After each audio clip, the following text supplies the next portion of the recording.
क्या आपको सौद दरअसल सीन की तरह लगता है या दौद की जगह दाल निकल जाता है?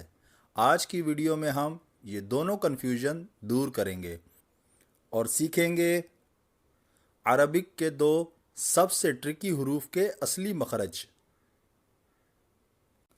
अस्सलामु अलैकुम वरहमतुल्लाहि वबरकातुह। लन कायदा चैनल में खुश आमदीद। आज की वीडियो का मकसद सौद और दौद के मखरज को ठीक तरीके से समझना है। तजवीद और कुरान की तिलावत में इनका किरदार बहुत अहम है। मखरज का सही इल्म ना सिर्फ तजवीद का हिस्सा है बल्कि कुरान पाक का अदब भी है। सौद ज़बान की नोक और दोनों दांतों के अंदरूनी किनारे से अदा होता है। अब इसे हम इस इमेज की मदद से समझने की कोशिश करते हैं। ये देखें, ज़बान की नोक, एल्वेलर रिज। एल्वेलर रिज किसको कहते हैं? आइए मैं आपको समझाता हूँ।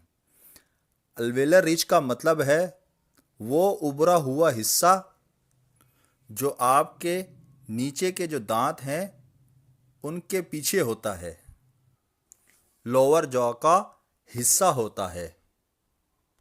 इसे रिज पर जहाँ दांत लगे होते हैं मौजूद होता है। जब हम सौद जैसे हुरूफ अदा करते हैं तो ज़ुबान का अगला हिस्सा इस एल्वेलर रिज से लगता है या इसके करीब होता है। इसी वजह से इसे एल्वेलर साउंड कहते हैं। यह मखरज काफ़ी इम्पोर्टेंट है अरबिक प्रोनंसिएशन में, ख़ासकर कुरानी हुरूफ के लिए।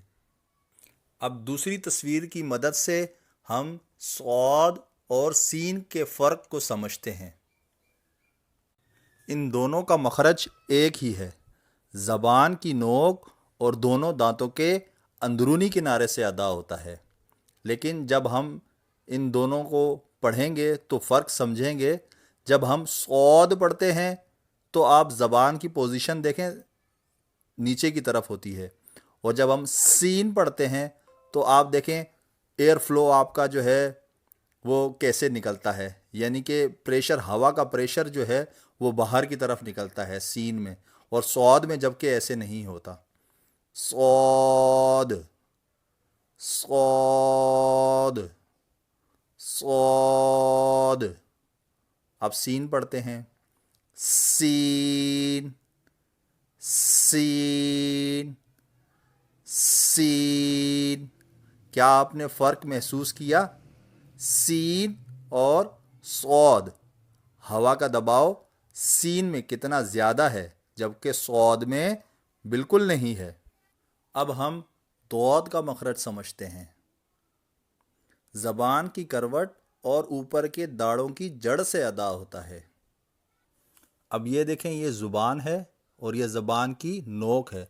अब ज़बान की करवट, ये करवट और ये करवट, इस करवट ऊपर के दोनों दांतों की जड़ से लगाएंगे तो दौद अदा होगा।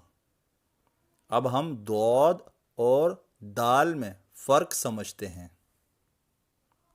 दाल ज़बान की नोक और ऊपर के दांतों की जड़ से अदा होता है, जबकि दौद ज़बान की करवट और ऊपर की दाढ़ों की जड़ से अदा होता है।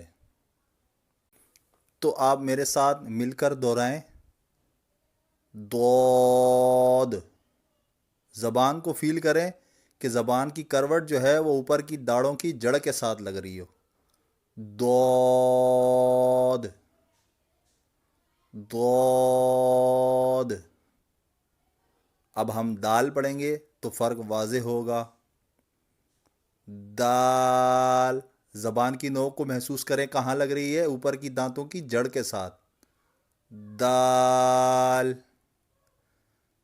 दाल, दाल। अक्सर लोग सौद को सीन बोलते हैं और दौद को दाल बोलते हैं। इसे ठीक करने का तरीका मैंने आपको प्रैक्टिस करके दिखा दिया है। شکریہ کہ آپ نے یہ ویڈیو اینڈ تک دیکھی۔ لائک، شیئر اور کمنٹ ضرور کریں۔ اگلی ویڈیو میں ملتے ہیں طا اور ضا کے فرق کے ساتھ۔ جزاک اللہ خیرہ۔